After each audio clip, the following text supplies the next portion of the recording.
Hey everybody, I am so happy that you are here to watch this video. I wanted to start with a juicy topic. I actually got a comment about this recently where someone was asking, like, do you need feelings to manifest, or can you just manifest things flat out, plain and simple, right? And I wanted to dive in and let you know you do not need emotions to manifest. It's more of like a state, right? Because emotions are like waves. They flow through you. It's energy that's flowing through you. But when you have this baseline knowing, like when you know who you are, you know, when you meet people and you're like, oh, hi, I'm so-and-so and I do this for a living. That's your identity. That is that baseline that you are returning to. That is what you go back to whenever things get tough or whenever things get chaotic. That is your baseline. That is who you are. Even when things get good, that is who you are. No matter what emotions you are feeling, that is who you are. So when you change that identity to being like, I'm so-and-so and I do this for a living. This is like a fun exercise you can do yourself. You can tell yourself like, here, I'm going to use like my name for an example. Like, I'm Julia and only good things happen to me. That's just my identity. That's just who I am now. That's what it is. Or you could be like, oh, hi, I'm Julia and I'm a content creator. That's just an example. And this is how I felt when I was like manifesting my dream car, right? Like, I would be thinking this over and over again every day when I would drive my other car, my beater car. I would be driving it to and from work every day and I would be thinking like, oh, I'm Julia and I'm driving my dream car. It is what it is. That's just who I am now. Basically just inputting your name and the new identity that you want to have and repeating that in your head over and over and over again is going to help solidify that identity, because your subconscious, it might fight it at first. And this is why people love subliminals so much, right? Because when you listen to subliminals, when you're sleeping or when you're in a state where like working out or something like that, when your subconscious mind is wide open and your conscious mind isn't really as presently active, because obviously when you're sleeping, like your conscious mind is asleep too and your subconscious mind is wide open. That's what is creating dreams and stuff like that, I'm pretty sure. So when you listen to subliminals, it's kind of like impressing suggestions on your mind and your conscious mind can't fight it. It's like it's the frequencies of the people saying things it's so quiet that like the affirmations and things like that, what people are saying are being impressed upon your subconscious mind repetitively. And the theory is that when you do that without your conscious mind fighting back, it allows your subconscious mind to accept that truth faster. And so same thing here, like you can do it consciously too. If you affirm the new identity repetitively and have little anchors throughout the day that trigger that. And so when you can anchor a physical trigger with a thought, with something you're doing in reality, it's like neurons that fire together, wire together. So when you're having a physical movement and you're talking about something, it helps anchor that in your brain so much more. So like for me, a big thing was that I repeated throughout the day was whenever I noticed myself like getting stressed or whatever, I would just, and I noticed like sometimes when I'm stressed, I like hunch my shoulders. I'll like drop my shoulders and like think, oh, this is like my millionaire self or something like that. This is and not like to be materialistic or anything at all, but I want to be able to like help my family and like take care of my parents and things like that and like be there for them.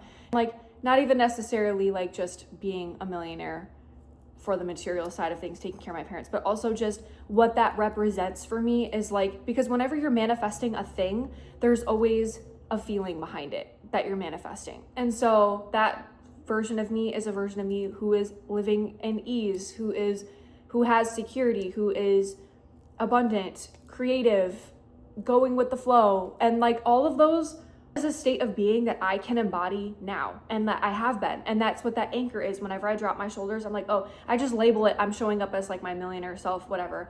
Come at me for being materialistic. I don't care. That's not what it means, but okay. And so it's just like when you have those physical anchors, and like some people like snap their fingers and they think about the version of them that has everything they desire or who they want to become.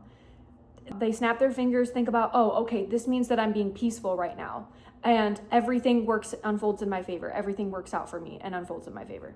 And when you snap your fingers and you think that immediately, it helps you get into that state faster. And so every time you notice yourself spiraling, it makes it a little easier to snap out of that downward spiral and like turn it into an upward spiral. So having like little things throughout the day where you have little anchors, like physical anchors to like help you trigger into your new identity state helps a lot. But also even just repeating consistently your new identity, just flooding your subconscious mind with affirmations throughout the day. Like I've put like Post-it notes everywhere. I have my phone background on my lock screen. Like I just tap it to switch and it's like a new law of assumption reminders. Like you are the one creating your reality. Everything unfolds for you. Like why are you still stressed? You're the one making it stressful, right? Like you have the power to get out of the situation that you're in by creating a new situation with your mind, by shifting your state. Remembering that you're not a stressful person, you're a peaceful person. Those are just general examples, but that's like what I do. And so it is possible to completely change your mind and change your life. Like I completely flipped my life around, and I want to say less than a year. Like last year, new year, I just had this realization like, oh my gosh, I need to change my life. Signed up for a mentorship, ended up quitting my 9-to-5. I have my dream job now. And I just feel like I'm fulfilling my purpose by coming on here and talking about this stuff, because these videos were the types of videos that like helped me when I was going through a rough time the past couple of years, when I was stuck at my 9-to-5 and I was drowning because I didn't know what I wanted to do with my life. I didn't know who I was. I didn't know what I was put here to do. Like I just could not see myself there for the rest of my life, but I didn't know what step to take next. And so that really led me onto this journey of like aligning with the energy first of someone, which is kind of like, you focus on like things that you want, and then you kind of realize like whatever you want, there's an emotion behind that you want as well, or not really an emotion, but a state. There's a feeling after that, right? Like when you want to manifest your dream car and you want to feel comfortable in a nice car that has, you know, higher tech features and things like that. It's more physically comfortable to sit in. You know what I mean? Okay, now I feel like I kind of got sidetracked here because this whole video was supposed to be about manifesting. Like you don't have to have feelings to manifest. Ultimately, I just want to say flat out here, if you made it this far, thank you. I appreciate you. Congratulations, because you don't need emotions to manifest things. It is a state. Feelings and emotions just help you get there faster. It can help put you on the fast lane, but like having a negative day, having a sad day is not going to set you back at all. I remember when I was manifesting my dream car and I would drive in my little beater car every day, and I would sit there thinking about what it would be like if I was driving my fun dream car right now. And like I would call upon those feelings and emotions and like that state of being, like, oh, I am the version of me who just already has the dream car. Like, how would she feel? What would she be thinking right now? Like thinking from the end. And that really helped fast track the way to get there. But the thing is, like, states of being and identity work and like emotions, they all go hand in hand, because when you are already someone who has your dream car, or you already are someone who has the dream partner or has the dream job, so many different examples I could use here. When you are already the person who has what you desire in life, when you are living from that state, when you are assuming that identity, that's just the way things go for you, or like you are the peaceful person, when you're assuming a new identity, the emotions typically follow. Like you'll start to notice yourself not reacting to situations in the same way that your old identity would have. You start to see yourself reacting to situations in a way that your new identity would. And like, it's totally normal to still experience negative emotions. That's not going to manifest as long as that's not your primary dominant emotion in your mind. Like if you're negative 20 hours out of the day, that's probably what's going to be manifesting in your life, because your current reality is a pretty big snapshot capture of what your previous thoughts have been. And when your emotions lean to be negative, your thoughts tend to be negative too. They kind of go hand in hand. And emotions are actually a key factor in telling what kind of thoughts that you're having about yourself or like your situation or whatever. I actually do this myself. Whenever I notice I'm feeling really negative or really down, I kind of do like a mind audit, and I'm like, okay, what led me to feel this way? Why am I reacting? Why am I reacting from my old identity? How can I flip this to react from my new identity? Sometimes I'll take a moment to like revise. I don't know if you've heard this, but like Neville Goddard talks about revising, and I want to get into this more in a different video, but he talks about like revising in the sense where at the end of every day, you should look at your whole day, run through your whole day, and with a big eraser, like go through the parts that you don't like and then plug in how you would have wanted that to go, right? and really feel how that went. And then think about your day the next day and save room for miracles, obviously, because that's just who you are now. Having a general structure of the day really helps kind of like remember that you choose the outcome, not the emotions of the situation. Like emotions come and go, and you're taking them from your new identity now. Like you're reacting from them from your new identity. And your new identity might be someone who doesn't react in traffic, for example. Say someone slams on their brakes in front of you. The old identity you might have been very reactive and got very angry about that. And then all of a sudden see you're flooded with those angry emotions. And say you're reacting from the new identity. And the new identity is, oh, that happened. Maybe this is protecting me from something else. I'm just gonna let it go. And you see how there's like, it's so neutral, like there's not really any negative emotions with that. And when you are feeling those emotions, when you're manifesting like a thing or a new identity of someone who is completely different from your old identity, there are emotions involved. That's why you're chasing that, because you want to feel that, right? So when you can call upon those emotions, yes, it does help fast track your entire process here, because it's putting you on the exact energetic wavelength of that thing that you were trying to manifest or of that person you are trying to be, right? It's kind of like a interesting point, because like you don't need those emotions to manifest. You can, if you just assume that you are the person who has that already or who is that already, and you just let negative emotions kind of, wave through you. You don't keep them there. You don't push them down or anything like that. You just let them flow. The good emotions will like flood back in. So, I mean, I guess it kind of is like, emotions do really help you manifest, but you don't need them.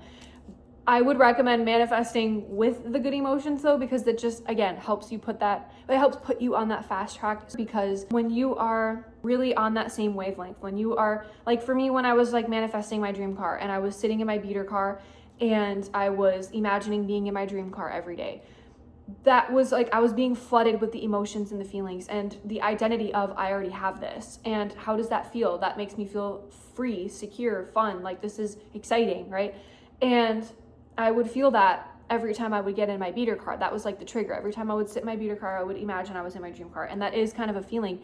And that feeling puts you on that wavelength. Feeling, state of being, identity, all goes hand in hand. And like when I would be the person who has my dream car and I would feel how that feels, it put me on the exact energetic wavelength of the version of me who already has that dream car in that timeline that exists, and then collapse those timelines to where I actually got my dream car. So I hope this made sense. I feel like I kind of went on tangents a lot for this, and it's like hard because when you do it for so long, you just get used to it. So it's interesting like breaking this down, because identity goes hand in hand with emotions. Like when you're already being someone new, you react to things differently, and you react to things usually less when it's like negative stuff. And so it's interesting to kind of like dive back in and think about like, oh, when you are not the new identity yet, or if you're in the old identity, yeah, like those bad emotions, like you're reacting to more things. And when you're reacting to more things, you're letting those emotions come to you more frequently, which increases your chances of manifesting something negative, right? When you're in that new identity, you're reacting less, which increases the chances of miracles to come in, because the universe sees that you're not entertaining those negative energies. And it's not even the universe, it's just like attracts like. And when you're entertaining those negative emotions and energies less of them are going to come your way. Because again, your current reality is a snapshot picture of what your thoughts have been in the past. It is an accumulation of previous thoughts and emotions that you've entertained in the past frequently, and whatever was the most dominant emotion, feeling, thought, that's what your current reality snapshot is. It's a perfect picture of your past thoughts. That's also, again, why it takes time to manifest things, because the 3D is more dense. Again, your thoughts are like high-speed Wi-Fi. So when you're picturing how you want it to be in your head and you do that repeatedly, you're holding the picture for the 3D to, like, when you take photos with like an older camera or like a Polaroid, and you're waiting and you shake the film and you wait for the film to show up on the page, it's like developing. That's exactly what it's like with the 3D, with your mind too. Like when you are holding the image of the version of your life that you want to live, or you're holding the image of you being the version of you want to become, you're essentially taking a snapshot, waiting for it to develop. And when you are staying strong with that image, you are holding the picture in place for it to develop. But when you waver and you go back to your old identity frequently, you're putting a pause in that develop every time. and it takes longer and longer to get there. I feel like that's why it took me so long to manifest my dream car, because I had a lot of doubt in between. Like whenever I wasn't in my beater car imagining, it was kind of hard to imagine sitting there being in my dream car when I'm sitting on my couch type of vibe. Yeah, I feel like that's maybe why it took longer than expected. And also I didn't really know what I was doing. I just know I wanted it, and I was trying out new manifestation techniques. This was like around the time I started getting into this, like law of assumption, identity work stuff too. So, but yeah, sorry. I hope this all made sense. If you made it to the end of the video, I am sending you so much love and light. You are officially a part of the club, the Cool Law of Assumption Club. And if you feel so inclined, it would mean the absolute world to me if you subscribed and liked this video and even shared it with someone who you think might need to hear this. Because when we raise the collective vibration around us, it increases the chances of more miracles and good energy to flow our way too. So feel free to subscribe and join the family. I appreciate you so much, and I look forward to seeing you in the next video. Bye.